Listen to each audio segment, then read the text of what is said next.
How many anti-scientific ideas do you believe about our origins?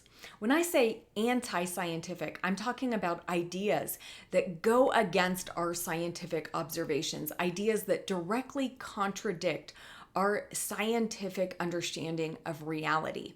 And a lot of people don't realize that when you embrace ideas about the universe and life coming about by natural processes, embedded in those ideas are anti-scientific ideas, scientific ideas that contradict our scientific observations of reality. For example, do you believe the Big Bang? If so, then you're believing at least one anti-scientific idea and maybe many more anti-scientific ideas. But the one I'm going to mention is the baryonic asymmetry problem. Now, whenever we use particle accelerators and we're able to convert energy into matter, we always observe that we get the same amount of matter and antimatter. It always cancels each other out. The amount is always equal. But when we look around at the universe, we see mostly matter and very little antimatter. So how did all of this matter? How did matter win out over antimatter when, according to our standard model of particle physics and all of our scientific observations show that when energy is converted into matter, there's always a balance of matter and antimatter. There's always, for a proton, an antiproton. For an electron, there's always a positron.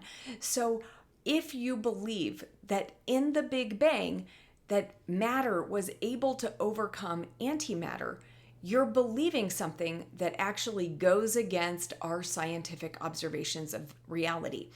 Now, what about abiogenesis? Abiogenesis is the idea that life originated by natural processes, that from chemicals on early Earth, life emerged. A lot of people don't realize that that actually contradicts a law that is well known, the law of biogenesis.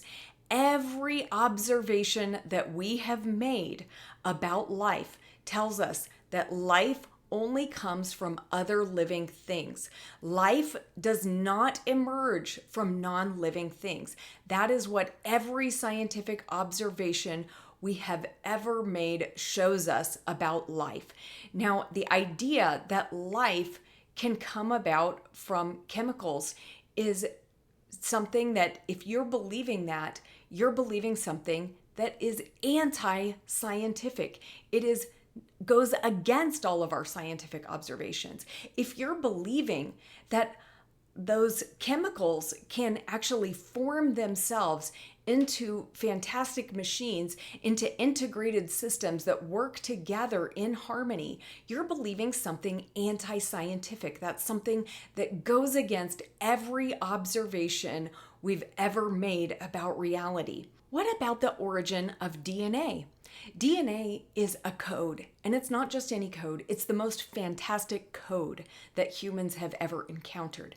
So should we believe that DNA came about by natural processes? If you believe that, you're believing something anti-scientific, because our observations of the world tell us that codes need a programmer. Codes are designed. Codes cannot originate by natural processes. That's what our scientific observations of the world show. So when we see DNA, why should we assume that that is going to be different than every other code that we have observed in reality? If we are following our scientific observations where they lead, we should recognize that the most fantastic code we've ever encountered needed a designer, just like every other code that we see and we know it's designed. What about evolution? The idea that from the first living cell, life was able to diversify and build itself, build all kinds of organs and systems, and diversify into all the plants and animals and bacteria that we see around us today. Can that happen by natural processes? If you believe that, you're believing something anti-scientific because you're believing that integrated systems are able to come about by a natural process. And that goes against every scientific observation that we have of the world. When we look around, we see many integrated systems. We see cars, factories, computer networks. We see robots. All of these things are integrated systems, and we know that integrated systems require planning and foresight. No one would ever expect my iPhone or a robot to build itself, to come about by natural processes. But isn't life different than that? Well, life is different. It's actually way more complex and way more integrated and way more harmonious than anything that humans have ever built. Let's take the human circulatory system, for example. Think about all the things that are required to work together in harmony. The heart, the lungs, the blood vessels, the cells have to be able to get the nutrients that are being delivered through the blood vessels. The brain, it has to be connected to the brain so that the brain can regulate everything.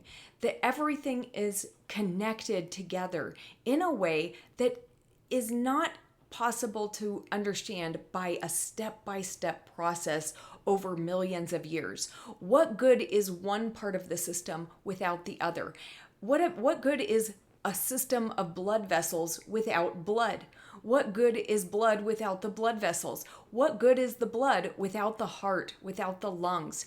What good is all of this together if it's not regulated and working together to bring nutrients to every single cell of your body? So that is not something that we have observed coming about by natural processes. Whenever we see integrated systems, they do require planning and foresight. The mechanisms put forward by people who believe in evolution are not sufficient to explain how all of these systems within organisms and are able to come about by natural processes. So if you believe that, you're actually believing something that is anti-scientific. Now, I have an agenda.